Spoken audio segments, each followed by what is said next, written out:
The month after you dropped the title to AJ, you did wrestle Triple H in India. And you'd been, that whole year you were kind of, they were touting how, first Indian champion and all that kind of stuff. What was it like going to India and working with Triple H? Yeah, so there's another common misconception. I mentioned it earlier, Jinder was brought back because WWE wanted to do a tour of India. So, in my opinion, I became WWE champion because of the transformation that I had. Vince saw the hard work that I put in, and he wanted to reward me. If I didn't do that transformation, if I would have looked the same way I was in 3MB, I would never have been WWE champion. I promise you guys that. And again, WWE does tours all over the world. You don't become WWE champion because WWE is going on a tour. I went on a tour of Japan with Shinsuke. I went in as a champ, I came out as the champ. WWE makes more money on wrestling in a show in the United States than they do going to India. And another thing, I've never said this before, in WWE's TV deal at that time with Sony Sports, WWE made a deal for X amount of dollars, we'll give you content, plus we'll give you 2 live shows every year for the fixed price. WWE made 0 money from any wrestling tour WWE did of India. During that time, I was WWE champion. Another misconception. Jinder Mahal became WWE champion in India for network subscribers. Then the news broke, the network subscribers didn't go up in India. This was a failure. In WWE's TV deal with Sony at that time, every pay-per-view was included. Television plus pay-per-views, there is no pay-per-view, it's all on free TV. WrestleMania is on free TV. Anytime that I did media, I was specifically told, do not promote the network. Do not promote telling people to subscribe to the network in India. We're not allowed because of our TV deal in India. True story. So, just had to debunk those other few stories. So yes, I dropped the title. Originally, I was supposed to wrestle Kevin Owens in India. And the thing with India is, large majority of the wrestling fans, they don't have disposable income to go to wrestling shows. India is a developing country, and a large percentage, vast majority of fans, they don't have much money. They're in smaller villages, smaller towns, smaller cities all across India. They're working people. They don't have the money to go to Delhi to buy really expensive wrestling tickets to see the show. So we did struggle selling wrestling tickets. Actually, you know what's funny? The year before that, WWE also went to India, and you know where I was? Unemployed. I was unemployed at that time. WWE didn't bring me back for their first time in India after like years and years. I was back for the second time. So it was supposed to be 2 shows. It was going to be me and Kevin Owens one night, and then night 2, they didn't announce it, but it was going to be me and Kevin's. The first night was going to be a DQ. Next night, me and Kevin Owens in like a no DQ street fight, Delhi street fight, night 2. Anyway, we condensed the shows into one, and we announced that Triple H is coming. Triple H is big star in India, like God level, also wrestler. Like in India, they're really big fans of like presence, like Undertaker, Triple H, Batista, John Cena, Great Khali. Like they like larger than life. That's what they like to see. So Triple H is a huge star in India. So me and Triple H had that match, and when they condensed the shows, we had a nice crowd. The arena was pretty much full, and I told this story recently too. There was a giant crack in the building. They didn't have the show almost because of this giant crack, but somehow they figured it out. They just didn't sit people in that whole area, in that whole section. So besides that section, the arena was full. And got to have a match with Triple H, one of his last matches. Yeah, it was incredible. It was a huge honor to wrestle Triple H in India. Crowd was crazy. It's like a highlight moment of my career. It's a night that I'll never forget. What was it like working with him when he was also kind of helping run the company at that point. It's not like he's just wrestler Triple H anymore. He's kind of doing so many other things. Yeah. He's not like an active wrestler at this time. He came especially for this tour. And actually I've told this story before. Maybe you guys have heard it. During that day, I have media. I'm running around. He has things to do. He's running around on his end. We didn't really call much of the match.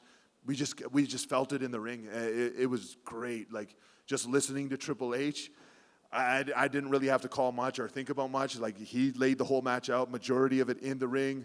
It was just like such an honor. It was just such a great night with the crowd, the match, everything clicking. At the end of the match, we all did bhangra. We all danced, which was unplanned. And a lot of times, like the best moments in wrestling are just things that happen spontaneously. They're not planned.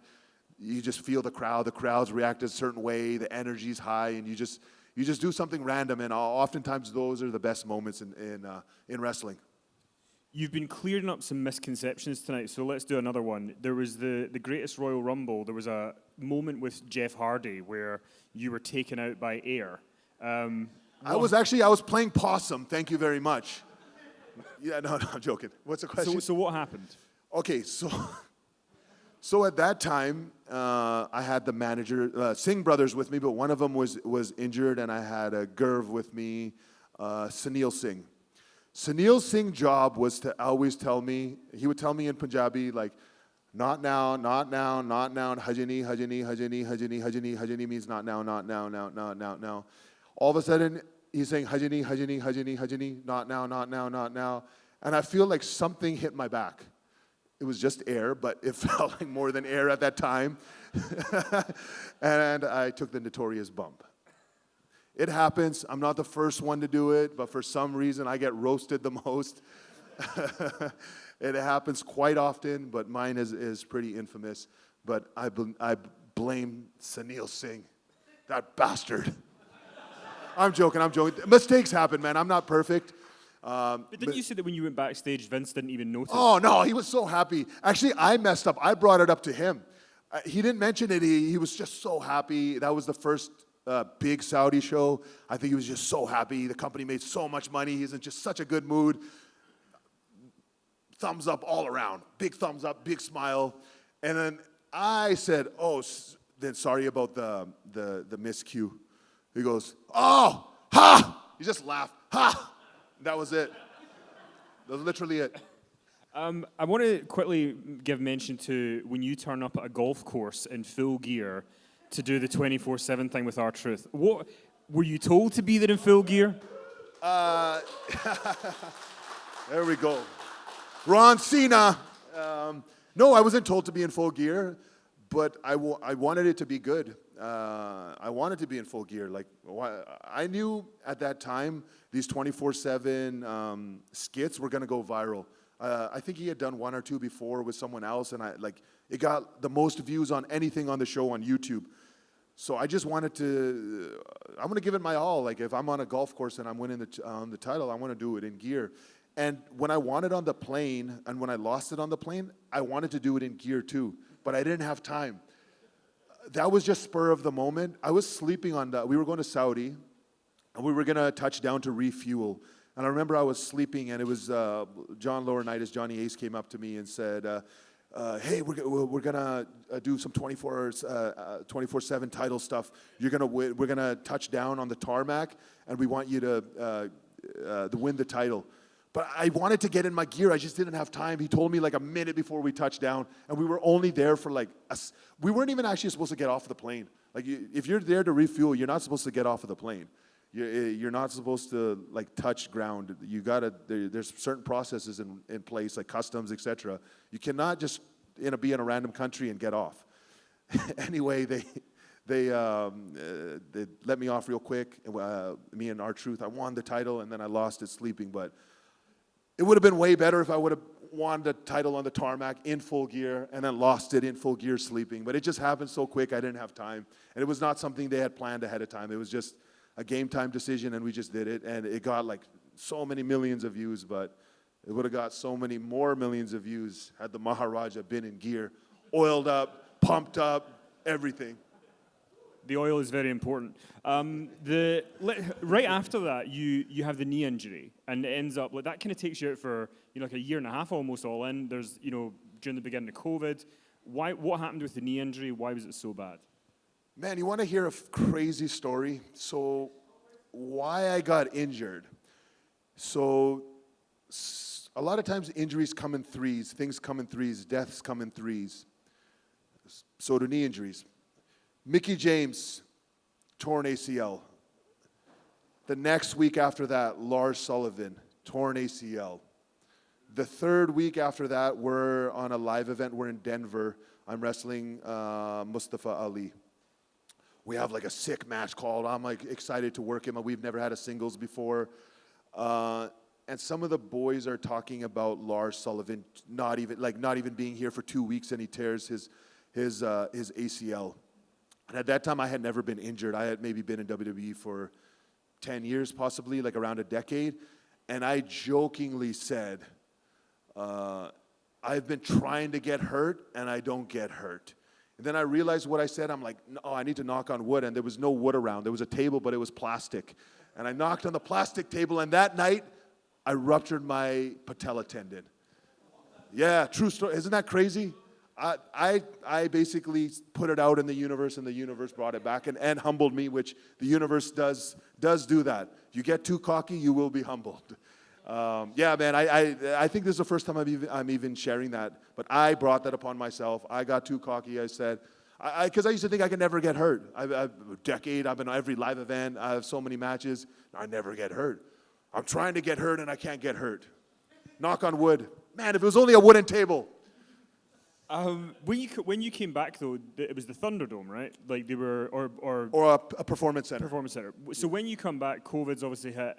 Everything's changed. What was it like doing those performance center shows, then the Thunderdome shows with, you can't have a crowd? Yeah. So during that time, I actually made a huge mistake. If you remember, prior to this injury, the Maharaja had long, luscious locks, loved my hair, and coming back from that injury, I was like, man, I want to look different. I should do something different. I should cut off my hair. So all the barbershops are closed in my driveway. I actually used to have a mobile barber. He used to just come to my house and cut my hair in my driveway. So we're in my driveway and my barber comes. I'm like, hey, brother, just chop it all off. Just buzz it off. Buzz it off. I want to look different.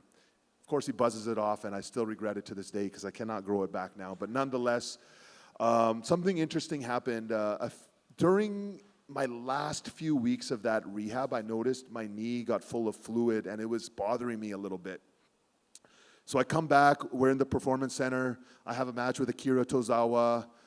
I do a promo as a baby face, and because there's no crowd there, and the geniuses that write the dirt sheets, which becomes fact, were claiming that I'm having a baby face turn. But the story was actually gonna be, I was gonna think I was a baby face, but the crowd, non-existent crowd, or maybe they were gonna pipe in noise, of the crowd was still gonna boo me. I was gonna be kind of like a self-righteous type of heel. That was the storyline. I was not gonna turn babyface, but nonetheless, like I did a promo as a babyface, and I get to TV the next week. I don't remember who I'm supposed to have a match with, but I see the doctor, and I'm like, hey doc, my knee is really full of fluid. Can you drain it for me? It's quite common. Your knees swell up or your elbows get full of fluid and the doctor drains it. It's just kind of like a fluid in there. So the doctor goes, yep, this is before my match. He drains my knee and he goes, okay, stand up, should be good as new. I go to stand up and my knee is now locked, like in this position. I'm looking at him like, what did you do? And I'm like, bro, my knee is locked, it doesn't move. So what happened was I actually had a torn piece of cartilage in there that I didn't know about. But because of the fluid, I could still kind of bend my knee a little bit. So when he pulled out all that fluid, now that piece of cartilage is now jammed in my knee joint. So we would do like a couple tapings in a row and then take 2 weeks off for whatever your 2 week, whatever they called it, your isolation period. So the next day I get to TV and the doc sees me. I'm like, I'm doing a little bit better. I can move my knee a little bit. He's like, okay, well, let's go get an MRI. So he drives me to get an MRI. And the good thing with going to the doctor to the MRI is he goes in like the room and he's looking at the images as they're coming out. And he gets the instant result. I got a torn cartilage in my knee. So I was away for like 9 or 10 months. I came back for 2 weeks. Now I have another major knee injury and I'm out again for another 9 or 10 months. And then I came to the Thunderdome. Actually in between, I'm nearing the end of my rehab. I'm not yet cleared, but the announcement comes of the Superstar Spectacle that they're just going to tape for India only. And I remember I'm at the Performance Center, and I see Triple H there. I'm like, Hunter, please. I'm like, I can do this match. Book me for it. He's like, are you sure you'll be good? I said, 100%. Put me on the match. I'll be there. I'll be good. So luckily, like, I wasn't fully cleared, but they cleared me enough to do the match. Then, like 1 or 2 months later, I came back. That's when we were in the Thunderdome, and you asked what it was like. Man, it sucked. There's no adrenaline without the crowd. There's no excitement in the air. There's no buzz. The only good thing was I didn't have to travel. It was like a 20-minute ride from my house. That was the only plus side. Other than that, man, I was glad when we got back on the road and we could wrestle in front of crowds and everything, because that's what we feed off. It's another thing that I learned is it's hard to time a match without the crowd, because I would call what I thought was maybe 5 minutes of wrestling, and when you do it in the Thunderdome and there's no crowd to react off and take your pauses, that 5 minutes goes by in like 3. So that was a bit of a learning curve. We just called more stuff on the fly, etc. But that was one thing that I did notice. Like, time went by so much faster. And when you came back again after that, after you went back on the road, Vince leaves, Triple H takes over creative. No, Vince is still there because I mean later on. Oh, later on. When okay. it does happen though, like you'd built this big relationship with Vince when you were champ. Now Triple H is in charge. Was there any change for you in terms of like building that relationship with Hunter the same way? Yeah, of course. There is. Some wrestlers benefited more by Vince in charge, and some wrestlers benefited more with Hunter in charge, and some stay at the top no matter what. I was one of those guys that, in my WWE career, it was like peaks and valleys, but no matter what, I was always booked. And for the first time in my career, I wasn't being used a lot. With Vince, I was used great, and I was used at the bottom a lot of the time, but nonetheless, I was being used. And if you look at it from a perspective of just getting TV time, I always had TV time, especially in that second run. Even whether it's WWE Championship or 24/7 champion, it doesn't matter. I was always booked. I was always on something. And they would always plug me into really anything. I kind of like prided myself on being able to adapt to any position. Main event, because every here and there, even on like live events, every here and there, I would be in the main event, and then I'd get to TV and I'd be losing to someone in like 3 minutes, which was kind of like a huge disconnect, because you go on the live event and you're in like one of the main matches, even the main event, and like you're not getting the reaction that you should be getting as a main eventer, because they just saw you on television like losing to, I don't know, someone like really quick in one segment. But yes, there was a period of time where I wasn't being used, especially near the end of my run here. Weeks would go by, because initially you get your travel weeks in advance. You get your flights, you got your app, your WWE Talent app that has red dots for all the shows that you're on, and you have your flights on there. And then usually, like Sunday, I would get a call from the travel lady, hey, you're not booked, we're canceling your flight. Because they just cancel your flight and save the money rather than, wasting your time and your money, because as a wrestler, I have to pay for my hotel, I have to pay for my rental car, I got to pay for my food, I got to pay for my gym, I got to pay for a lot of things on the roads, and they got to pay for my flight and my catering that I'm going to eat. Because when you're not doing anything, you pig out, man. You go to the desserts and you load up your plates when you're not being used. So so they save their money on flights, and I save my time by not having to fly. And this would go on for like several weeks in a row, like sometimes 6 weeks in a row, no television. So you're just sitting at home, just waiting, still being paid, and it's just an unfortunate situation to be in, because yes, it's great being paid, but like it's a terrible feeling when you're not earning your money. You know, and you know, like, hey, this is not going to be forever. Like this is just a certain shelf life. Like I can only do this for so long until I get used again, or they either use me or they tell me don't let the door hit your ass on the way out, and that's the route we took, or they took. But that's okay. It's all good. I had a great run, but yes, there was a very big difference for me in my personal experience between Vince and Triple H. I just never really built that relationship with Triple H. It could have been one of the reasons, because I never really pitched anything. I just kind of said hi and that was it.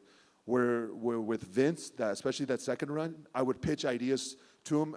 If they never happened, whatever, I was still pitching ideas. Like, for instance, I pitched to be with AOP. Right before they got paired up with Spud as their manager, I wanted AOP with me, and like we had pitched some vignettes where we're in like Hummers, like the Maharaja kind of becomes like militarized in a way, like more aggressive looking, changed my gear. We had some vignette ideas where we're like in tanks, like kind of like a military type vibe. I think that would have been really good. And I had pitched actually to be with Indus Sher, which I did get paired with eventually with Triple H. But when I came back, I pitched to Vince, hey, give me Indus Sher. So I get back to TV. This is during the Thunderdome. I pitched to him. The next week, I show up to TV. I see Veer, who is in Indus Sher. And instead of Sangha, I see Shanky there. Like, Shanky, what are you doing here? He's like, I don't know. I just got a call to be here. Okay, sure. I was like, where's Sangha? Sangha's stuck in India. Something happened with his visa. His visa expired. He had to go to India, and because of COVID, they're not doing interviews. He can't get his visa. He's just stuck there. I don't know how long. So they just dressed up Shanky like he was Sangha, and off we went. We did that for a couple months, and then did we split up at that time? Yeah. Me and Shanky went to SmackDown, and Veer was going to come he was supposed to come for several months. That's how we got to that. Yeah, Veer was coming for a long time.